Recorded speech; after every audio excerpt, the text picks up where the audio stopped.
بسم اللہ الرحمن الرحیم۔ السلام علیکم۔ لالا چھوڑ تو زنیرہ باجی کو، خدا کا واسطہ ہے۔ مگر دلاور جس کی آنکھوں میں خون اترا ہوا تھا وہ بولا، دلاور خان کی بہن نے بغاوت کی ہے، سزا تو ملے گی۔ دلاور کی بوڑھی ماں جو اس کے پاؤں پڑ رہی تھی کہ دلاور چھوڑ دے میری بچی کو، ورنہ میں تجھے اپنا دودھ پلایا بخشوں گی نہیں۔ مگر دلاور خان ماں کے پاؤں کی ٹھوکر سے گراتا زنیرہ کو گھسیٹتے ہوئے کمرے میں بند کر کے باہر آیا، جہاں اس کی ماں اور چھوٹی بہن تڑپ رہی تھی۔ دلاور کی ماں بولی، ایک بار زنیرہ کو معاف کر دے، دوبارہ کبھی وہ تمہاری نافرمانی نہیں کرے گی۔ مگر دلاور خان ماں کو گھسیٹ کر آنکھیں دکھاتا کمرے میں بند کر کے چھوٹی بہن ماروق سے کہنے لگا، تم ادھر میرے ساتھ آؤ۔ ماروق جو اس وقت 18 سال کی تھی اور اس کی بہن زنیرہ 20 سال کی تھی۔ ماروق بولی، لالا آپ باجی کو چھوڑ دیں۔ دلاور خان ماروق کو باہر چھوڑ کر خود کمرے میں گیا جہاں اس نے زنیرہ کو بند کیا تھا۔ کمرے کی کھڑکی کھول دی تاکہ ماروق باہر سے سارا منظر دیکھ کر عبرت حاصل کرے۔ دلاور خان جس کی جوان بہن زنیرہ روتی بلکتی اپنے بھائی کے قدموں میں گری ہوئی اسے اللہ نبی کے واسطے دے رہی تھی کہ لالا مجھے ایک بار معاف کر دو، میں ساری زندگی اس دہلیز سے قدم نہیں نکالوں گی۔ لالا میں نے نکاح کیا ہے، کوئی گناہ نہیں۔ مگر دلاور خان جو اپنی انا میں اپنی غیرت کی بھینٹ اس بہن کو چڑھانے لگا جو اس کے قدموں پر گری، خدا رسول کے واسطے دے رہی تھی۔ دلاور خان نے زنیرہ پر پیٹرول چھڑکا۔ باہر کھڑی ماروق جو زور زور سے چلانے کی کوشش کر رہی تھی، مگر اس کی آواز اس کے حلق میں بند ہو گئی۔ وہ باہر ایسے تڑپ رہی تھی جیسے بن پانی کے مچھلی ہو۔ دلاور خان جو بولا، ماچس کی تیلی جلاتے ہوئے، غیرت کے نام پر ایسی ہزاروں بہنیں قربان۔ یہ کہہ کر وہ جلتی تیلی زنیرہ پر پھینک کر خود کمرے سے باہر آ گیا اور دروازہ باہر سے لاک کر دیا۔ ماروق کبھی دلاور کی منتیں کر رہی تھی، کبھی وہ بھاگ کر کھڑکی سے زنیرہ کو دیکھ رہی تھی جس کا پورا وجود آگ کی لپیٹ میں تھا، اور اس کی چیخیں سن کر اس کی ماں اپنے کمرے میں بلک کر کہہ رہی تھی کہ دلاور تو نے میری معصوم بچی پر ظلم کیا، خدا غارت کرے تجھے۔ وہ روتی بلکتی اپنے کمرے میں بے ہوش ہو گئی۔ ادھر زنیرہ جس کی روح پرواز کر گئی اور وہ کمرے میں ایک جگہ گر گئی تھی جہاں اس کا بے جان جسم جل رہا تھا۔ ماروق کا حال ایسا تھا جیسے وہ زندہ لاش بن گئی ہو۔ اس کی آنکھیں پتھر کی ہو گئی جن سے نہ کوئی آنسو چھلکا۔ دلاور جو اپنے کندھوں پر شال کو سیٹ کرتا کمرے کا دروازہ کھول کر اندر گیا، زنیرہ کی جلتی ہڈیوں پر پانی ڈال کر آگ بجھائی اور باہر آ گیا۔ اس کا جلا وجود فرش پر پڑا رہا۔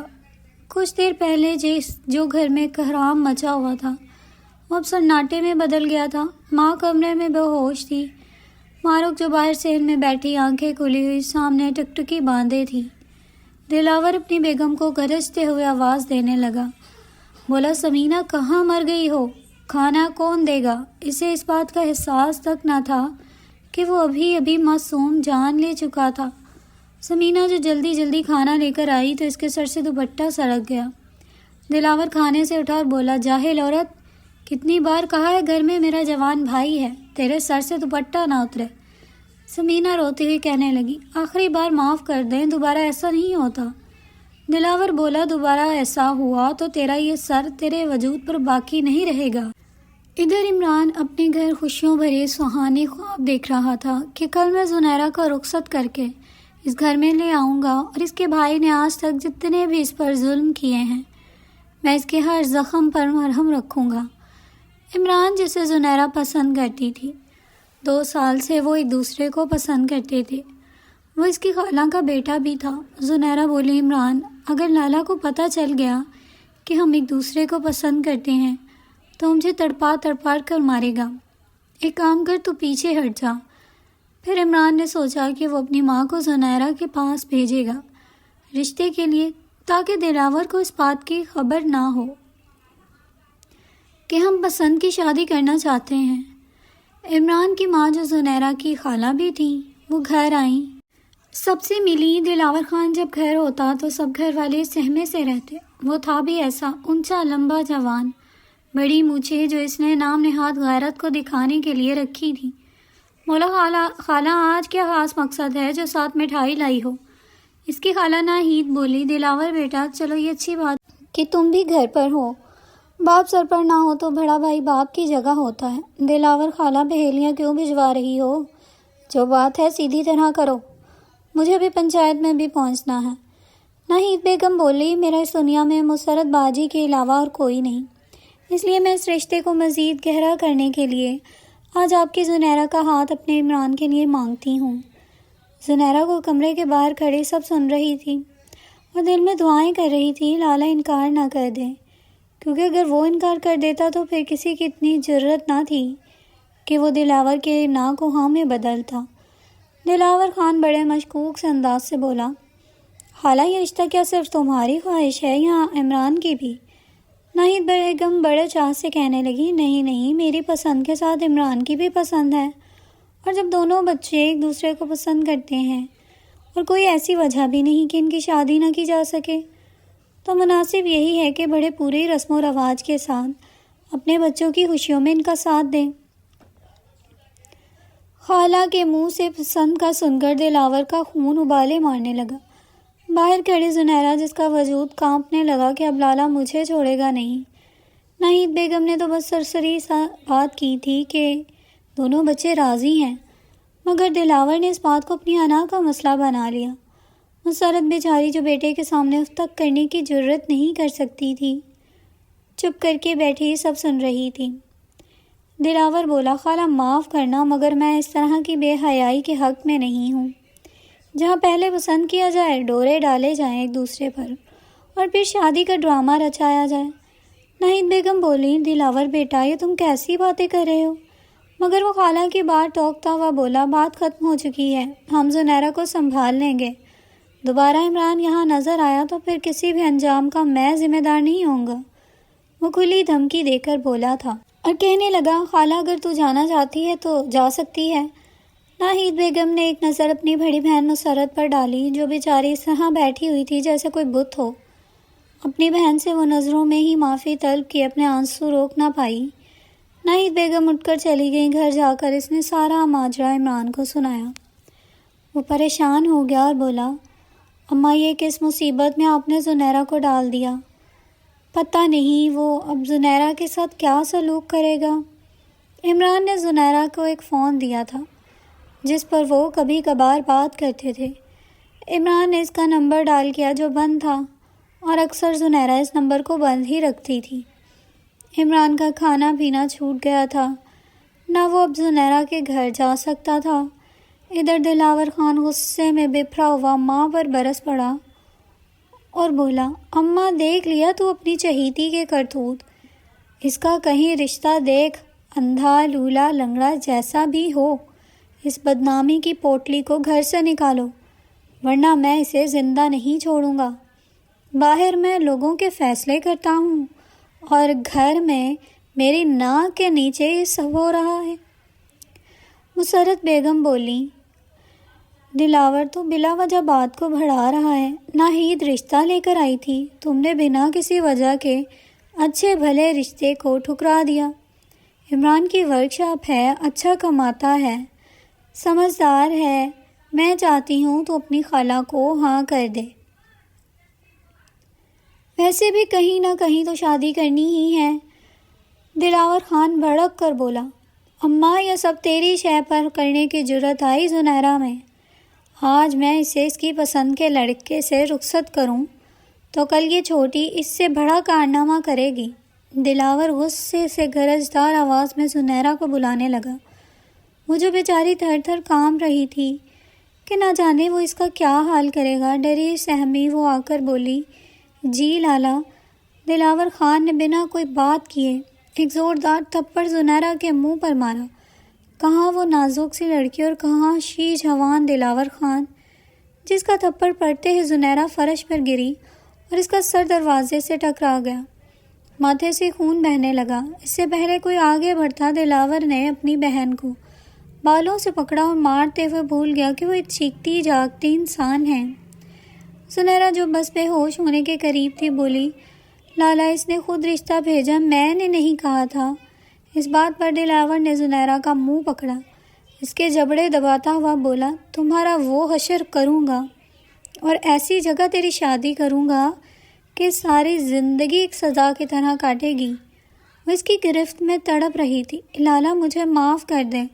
دلاور کی بیگم آگے بڑھی اور بولی، بس کرو دلاور خان، چھوڑ دو بیچاری کو۔ مگر اس نے سمینہ کو دور جھٹکا اور خود گھر سے باہر چلا گیا۔ مارک بھاگتی زنیرہ کے پاس آئی اور بولی، وہ کافی دیر اسے پیار کرتی رہی۔ اس کے ماتھے کا خون جو بہہ کر اس کے گالوں کو لال کر چکا تھا۔ مسرت بیگم کہہ رہی تھی اور بولی، زنیرہ میری بچی، مجھے معاف کر دے، میں تیرے حق میں نہیں لڑ سکتی۔ زنیرہ کے ناک اور ماتھے سے خون بہے جا رہا تھا، ویسی تھی جیسے کوئی پتھر کا بت ہو۔ وہ نہیں جانتی تھی کس بات کی سزا اسے ملی۔ آج اس بات کو ہفتہ گزر گیا تھا جب شام کو دلاور گھر آ کر بولا، اماں زنیرہ کو جمعے والے دن تیار رکھنا، میں نے اس کا رشتہ طے کر دیا ہے۔ بس سادگی سے نکاح کر کے اسے چلتا کروں گا۔ نکاح کے بعد زنیرہ کا اس گھر سے کوئی لینا دینا نہیں ہوگا۔ مسرت بیگم بولی، دلاور کون ہے؟ وہ کیا کرتا ہے؟ دلاور بولا، اچھا خاصا کماتا ہے، اپنا گھر ہے، بس اسے ایک گھر میں عورت کی ضرورت ہے جو اسے 2 وقت کا کھانا بنا کر دے۔ بچے سارے اس کے شادی شدہ ہیں۔ مسرت بیگم تڑپ کر بولی، کیا مطلب تمہارا دلاور؟ اس کے بچے بھی ہیں؟ دلاور بولا، اماں اس کی عمر کوئی 50 یا 55 سال ہوگی۔ گھر میں اور کوئی نہیں، ضرورت مند ہے، اور اتنی جلدی یہ رشتہ مل گیا، اس سے بڑھ کر اور کیا اچھی بات ہوگی؟ دلاور بولا، ایسی لڑکیوں کے لیے یہی سزا ہونی چاہیے۔ مسرت بیگم بولی، دلاور خدا کا خوف کر، تو باپ کی جگہ ہے، زنیرہ نے ایسا کچھ نہیں کیا کہ اتنی بڑی سزا دو تم۔ اگر میری بیٹیاں تم پر بوجھ ہیں تو میں ان دونوں کو لے کر کہیں چلی جاؤں گی، اور 2 وقت کی روٹی تو میں ان کو کما کر کھلا ہی سکتی ہوں۔ دلاور خان بپھر کر بولا، تم ماں بیٹیاں میرا منہ کالا کروا کے ہی رہو گی، جو میں نے کہہ دیا وہی ہوگا، ورنہ زنیرہ کا جنازہ اٹھے گا اس گھر سے۔ میں اس شخص کو زبان دے کر آیا ہوں، اب ہر حال میں زنیرہ اس کے ساتھ رخصت ہوگی۔ زنیرہ ساری باتیں سن چکی تھی اور وہ جانتی تھی لالا ایسا ہی کرے گا۔ آج جب شام کو دلاور گھر پر موجود نہیں تھا تب مسرت بیگم نے سوچا کہ وہ خود اپنی بیٹی کو عمران کے حوالے کر دیں گی تاکہ وہ اس سے نکاح کر کے اسے کہیں دور لے جائے۔ ادھر زنیرہ نے آج ہمت کی اور موبائل کو آن کر کے کمرے میں چھپ کر اس نے عمران کو فون کیا۔ عمران جس کی کیفیت ایسی تھی، نہ وہ راتوں کو سوتا اور صحیح سے کچھ کھاتا پیتا تھا، آج جب زنیرہ کی کال دیکھی تو تڑپ کر بولا، زنیرہ کیسی ہو تم؟ دلاور لالا نے تمہیں مارا تو نہیں؟ زنیرہ جس کی ہچکیاں بلند ہوئیں، وہ خود پر ضبط تو نہ کرنا چاہتی تھی، مگر چاہ کر بھی وہ اپنے آنسو روک نہیں پا رہی تھی۔ عمران بولا، زنیرہ خدا کے لیے کچھ کہو۔ زنیرہ نے ہمت کر کے اسے کہا، کیا تم سچ میں مجھ سے محبت کرتے ہو؟ عمران بولا، یہ کوئی پوچھنے والی بات ہے؟ زنیرہ بولی، کیا کر سکتے ہو میرے لیے؟ یہ مت کہنا کہ جان بھی دے دوں گا، مجھے تمہاری جان نہیں، ساتھ کی ضرورت ہے۔ بولو، ساتھ دو گے یا چھوڑ جاؤ گے؟ عمران بولا، آخری سانس تک تمہاری ڈال بن کر رہوں گا۔ زنیرہ نے اسے ساری بات بتا دی کہ لالا میری شادی طے کر چکا ہے کسی بوڑھے کے ساتھ، اور اس نکاح کے بعد مجھ سے وہ ہر تعلق ختم کر دیں گے۔ عمران بولا، دیکھو زنیرہ، اگر تم مجھ سے محبت کرتی ہو تو میری بات غور سے سنو۔ جمعے میں 3 دن باقی ہیں، میں سارے انتظامات کر لوں گا۔ کل شام جب دلاور گھر نہ ہوا تو گھر سے باہر آنا، میں وہاں موجود ہوں گا۔ بس ایک بار تم میرے پاس آ جاؤ، پھر میں تم پر کوئی آنچ نہیں آنے دوں گا۔ خیر، معروف بولی، زنیرہ باجی، لگتا ہے لالا آ گئے ہیں۔ زنیرہ نے جلدی سے فون بند کیا اور چھپا دیا۔ اب اس کے چہرے پر کافی سکون تھا۔ رات کو جب گھر آیا، کھانا کھا کر اپنے کمرے میں چلا گیا۔ سمینہ اس کے پاؤں دبا رہی تھی جب دلاور اسے کہنے لگا، دیکھ سمینہ، تم کچھ دن اماں اور زنیرہ پر نظر رکھو گی، کسی بھی قسم کی وہ بات کریں تم مجھے بتاؤ گی۔ وہ ہاں میں سر ہلاتی اس کے پاؤں دباتی رہی۔ صبح ہوئی تو دلاور کام کے لیے نکل گیا۔ زنیرہ جو اپنی ماں اور بہن کو سب بتا چکی تھی، اور وہ بھی یہی چاہتی تھی زنیرہ چلی جائے، اپنی زندگی کو بچا لے، کیونکہ دلاور سے رحم کی امید نہیں تھی۔ شام کو اس کی بھابھی نہانے باتھ روم میں گئی تھی۔ مسرت بیگم نے بیٹی کو ساتھ لگایا اور جلدی سے اسے باہر بھیج دیا۔ کچھ ہی فاصلے پر عمران گاڑی میں تھا۔ زنیرہ اس کے پاس گئی، اس نے جلدی سے گاڑی میں بٹھایا اور جھٹ سے نکل گیا۔ ادھر مسرت بیگم اپنے کمرے میں جا کر لیٹ گئی کہ سمینا دیکھے بھی تو یہی سمجھے کہ وہ سو رہی ہیں۔ ماروق دوسرے واش روم میں رہی تاکہ یہ شک نہ ہو کہ زنیرہ کو ان لوگوں نے گھر سے بھجوایا۔ سمینا نے گھر میں سناٹا دیکھا تو ایک دم حیران ہو گئی اور بھاگ کر زنیرہ کے کمرے میں گئی جہاں وہ موجود نہ تھی۔ اس نے شور مچا دیا، زنیرہ بھاگ گئی ہے۔ مسرت بیگم انجان سے انداز میں بڑبڑاتی ہوئی باہر آئی اور بولی، سمینا یہ تم نے کیا شور مچایا ہوا ہے؟ پہلے کیا کم دلاور نے اس کا حال برا کیا جو اب یہ افواہ پھیلا رہی ہو؟ سمینا بولی، اماں جی غصہ کرنے کی ضرورت نہیں، پورا گھر چھان چکی ہوں مگر آپ کی بیٹی بھاگ گئی ہے۔ مسرت بیگم کا دل ڈرنے لگا کہ اگر ابھی اس نے دلاور کو بتا دیا تو وہ سب کو جان سے مار ڈالے گا۔